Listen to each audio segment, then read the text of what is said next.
নমস্কার, দেখছেন talk to Bangla. আমি অভিষেক রয়েছে আপনাদের সাথে। এই মুহূর্তে যে খবর নিয়ে উপস্থিত হয়েছে আপনারা জানেন, কিন্তু আজকে ৩রা জুলাই সায়েন্স সিটি অডিটোরিয়ামে কিন্তু ছিল শ্রমিক ভট্টাচার্যকে বরণ করবার দিন। রাজ্য সভাপতি হিসেবে, বিজেপির রাজ্য সভাপতি হিসেবে শ্রমিক ভট্টাচার্য আজকে দায়িত্ব গ্রহণ করলেন এবং সেই দায়িত্ব গ্রহণের অনুষ্ঠানে একটা কিন্তু বড় সড়ো আমরা ধাক্কা খেলাম। আমরা দেখতে পেলাম শেষ পর্যন্ত দেখা গেল না দিলীপ ঘোষকে, অর্থাৎ দিলীপ ঘোষকে কিন্তু আমন্ত্রণই জানানো হলো না।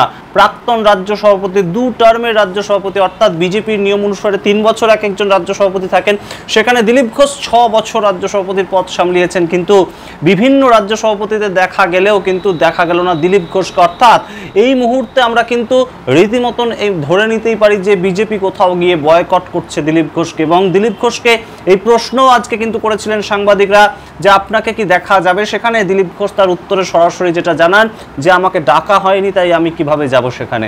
এবং সেই প্রশ্ন নিয়েই কিন্তু একদম গুরুতর যে প্রশ্নটা উঠেছে যে দিলীপ ঘোষের পলিটিক্যাল কেরিয়ার কি পরবর্তীতে অন্য কোনো রাজনৈতিক দলে, এবং সেটা কি 2026-এর ভোটের আগেই হতে চলেছে, সেই প্রশ্ন এখন অত্যন্ত গুরুত্বপূর্ণভাবে রাজনৈতিক মণ্ডলে ঘুরে বেড়াচ্ছে। তার কারণ দিলীপ ঘোষ, অবহেলিত দিলীপ ঘোষ আর কতদিন থাকবেন বিজেপিতে? শ্রমিক ভট্টাচার্যকে দিলীপ ঘোষকে আবারও দলে ফিরিয়ে আনতে পারবেন? সেই সমস্ত প্রশ্ন এবং তার উত্তর খোঁজার চেষ্টা করবো আজকে এই প্রতিবেদনে। দেখতে থাকুন শেষ অবধি। অবশ্যই টক টু বাংলা ইউটিউব চ্যানেলটিকে সাবস্ক্রাইব করে নিন। তার আগে, দীঘার জগন্নাথ মন্দিরে ঘুরে আসার পর থেকেই কিন্তু দিলীপ ঘোষের ওপর রীতিমতন একটা কোণঠাসা করা হয়েছে দিলীপ ঘোষকে, তেমনই কিন্তু একটা আমরা খবর শুনতে পেয়েছি। এবং দিলীপ ঘোষকে বিভিন্ন সময় বিজেপির অভ্যন্তরে কর্মী সমর্থক থেকে নেতারা কেউই কিন্তু আর পছন্দ করছেন না। এবং সেই জায়গা থেকে আজকেও যেভাবে আমরা দেখলাম ডক্টর সুকান্ত মজুমদারের কথায় দিলীপ ঘোষের কথা উঠে এলো, সেখানে কিন্তু দেখলাম না শুভেন্দু অধিকারী একবারও দিলীপ ঘোষের নাম করলেন। তিনি নাম করেছিলেন সুকান্ত মজুমদারের, তিনি নাম করেছিলেন অন্য রাজ্য সভাপতির, কিন্তু কোনোভাবেই কিন্তু তিনি দিলীপ ঘোষের নামটা উচ্চারণও করলেন না, যেখানে দিলীপ ঘোষের নেতৃত্বেই কিন্তু বিজেপির সবচেয়ে গুরুত্বপূর্ণ ভিত্তিটা প্রস্তর হয়েছিল পশ্চিমবঙ্গে। এবং সেই জায়গা থেকে দিলীপ ঘোষকে একদম সরিয়ে রাখা, সাইডলাইন করে রাখা। কিন্তু জানেন যে গত মাসেই কিন্তু পশ্চিমবঙ্গে এসেছিলেন ভারতবর্ষের প্রধানমন্ত্রী নরেন্দ্র মোদী, এবং সেই জায়গা থেকে নরেন্দ্র মোদীর সভা ছিল আলিপুরদুয়ারে,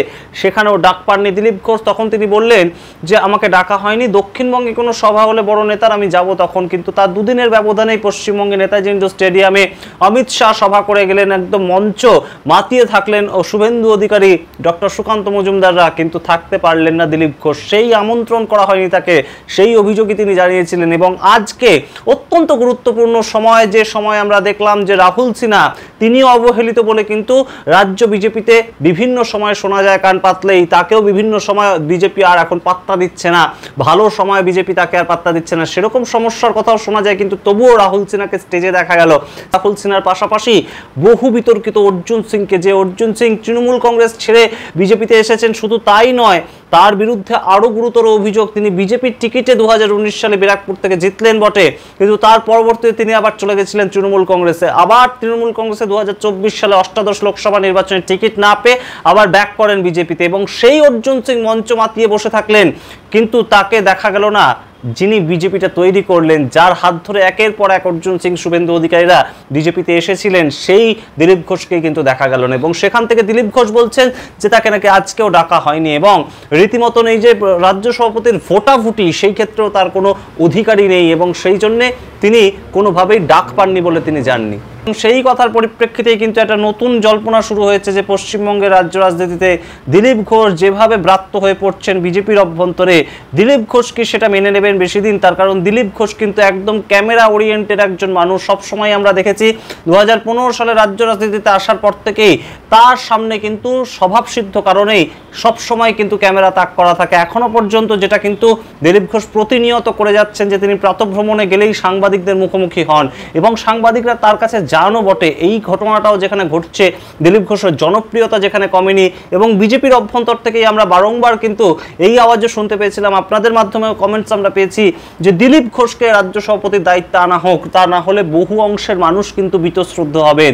এবং সেই জায়গা থেকে দিলীপ ঘোষকে বিভিন্ন প্রোগ্রামে ডাকাই হচ্ছে না, নেতাকর্মীদের সামনে আনাই হচ্ছে না, সেটা কোথাও গিয়ে এই মুহূর্তে যা সূত্র মারফত খবর, কেন্দ্রীয় নেতৃত্ব তেমনই কিন্তু চেয়েছেন দিলীপ ঘোষকে যাতে না আনা হয় প্রকাশ্যে। এবং এবং দিলীপ ঘোষকে দেখলে এই মুহূর্তে মানুষের কাছে একদম প্রচ্ছন্নভাবে কিন্তু বিজেপির সম্বন্ধে একটা ধারণা খারাপ হতে পারে। অর্থাৎ তৃণমূল কংগ্রেসের কাছাকাছি গিয়ে যিনি এইভাবে একদম দীঘার জগন্নাথ মন্দিরে বসেছিলেন, যখন মুর্শিদাবাদে হিন্দুদের বাড়ি ভাঙা হচ্ছিল তেমন অভিযোগ জানিয়েছিল বিজেপি, সেই সময় কিভাবে দীঘার জগন্নাথ মন্দিরে তিনি সৌজন্য দেখাতে গেলেন, সেটা একটা বড়সড় সমস্যা তৈরি হয়েছে দিলীপ ঘোষের বিরুদ্ধে। এবং অন্যদিকে আজকে যে ঘটনাটা ঘটালেন শুভেন্দু অধিকারী, তিনি কিন্তু একদম সরাসরি রাহুল সিনহার নাম নিলেন রাজ্য সভাপতি হিসেবে, তিনি নিলেন নাম ডক্টর সুকান্ত মজুমদারের, কিন্তু তিনি একবার উচ্চারণ করলেন না দিলীপ ঘোষের নাম। এবং দিলীপ ঘোষের এই যে রাজনীতিতে পতনের মূল কারণ, সেটা কিন্তু অনেকেই বলেন যে শুভেন্দু অধিকারীর রাজনীতিতে উত্থান কিংবা বিজেপির মধ্যে শুভেন্দু লবি এতটাই গুরুতর হয়ে উঠেছে যে দিলীপ ঘোষ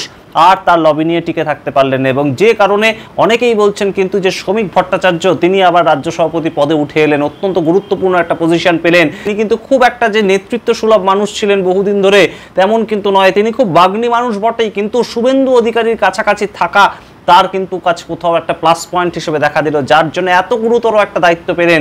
এবং শুধু তাই নয়, কয়েকদিন আগে রাজ্যসভার সাংসদও হয়েছেন তিনি, এবং সেই জায়গা থেকে দিলীপ ঘোষকে কিন্তু সাইডলাইন হতে হলো। তার কারণ বারংবার প্রকাশ্য এবং দলের অন্দরেও তিনি মুখ খুলেছেন যে তৃণমূল ছেড়ে আসা কোনো নেতা তারা কিন্তু দলের নেতা হতে পারেন না, অর্থাৎ বিজেপির নেতা হতে পারেন না। এই কথা কিন্তু বারংবার আমরা বলতে শুনেছি। এবং বারংবার তিনি বলছেন যে দুদিন আগে যে মানুষ ফেজ টুপি পরে একদম সংখ্যালঘুদের বিভিন্ন অনুষ্ঠানে যেতেন, সেই মানুষের মুখে আজকে জয় শ্রীরাম ধ্বনি, সেটাও কোথাও গিয়ে মানুষ মেনে নেবেন না। এই যে সামগ্রিক বিষয়গুলো নিয়ে দিলীপ ঘোষ অত্যন্ত কাঠখোট্টাভাবে কথাবার্তা বলেন, এবং অবশ্যই তার জনপ্রিয়তা এত বৃদ্ধি হয়ে গিয়েছিল, সেটা কিন্তু কোথাও গিয়ে রাজ্য বিজেপির মধ্যে একটা দ্বন্দ্ব তৈরি করেছিল দিলীপ ঘোষ এবং শুভেন্দু অধিকারীর মধ্যে। এবং অনেকেই কিন্তু মনে করছেন যে দিলীপ ঘোষকে এই যে বারংবার কোণঠাসা করে রাখছে, দিলীপ ঘোষকে যে বারংবার একদম ব্রাত্য করে রাখছে ভারতীয় জনতা পার্টি পশ্চিমবঙ্গের মাটিতে দাঁড়িয়ে, সেটার মাধ্যমে কিন্তু দিলীপ ঘোষকে কোথাও গিয়ে বাধ্য করা হচ্ছে তিনি যাতে নিজের থেকেই দল ছেড়ে দেন এবং তিনি যাতে অন্য কোনো দল জয়েন করেন। এবং সেই জায়গায় অবশ্যই তৃণমূল কংগ্রেসের সঙ্গে দিলীপ ঘোষের সখ্যতা ভালো, এবং সেই জায়গায় আমরা দেখতে পেয়েছি মুখ্যমন্ত্রী মমতা বন্দ্যোপাধ্যায়ের সঙ্গেও তার সখ্যতা ভালো। তাই তৃণমূল কংগ্রেসে যেতে চাইলে দিলীপ ঘোষের যে খুব একটা অসুবিধা হবে না, সেটা কিন্তু সবাই জানেন। এবং এইটারই কি একটা প্রতীক্ষা করছে ভারতীয় জনতা পার্টি, এই প্রশ্ন এখন ঘুরে বেড়াচ্ছে চারিদিকে। এবং আমরাও কিন্তু এই মুহূর্তে তাকিয়ে আছি যে দিলীপ ঘোষ কোন দিকে যেতে পারেন। দিলীপ ঘোষকে নিয়ে বিভিন্ন ধরনের রটনা রটছে, এবং দিলীপ ঘোষ আজকেও কিন্তু সাংবাদিকদের মুখোমুখি হয়ে তিনি তার জনপ্রিয়তাটা জানান দিয়ে দিয়েছেন। তিনি বলে দিয়েছেন যে তিনি যদি এখনো প্রাসঙ্গিক না হতেন তাহলে তার সামনে সাংবাদিকরা আসতেন না, তার সামনে এখনো এত প্রশ্ন নিয়ে সাংবাদিকরা তাড়া করতেন না।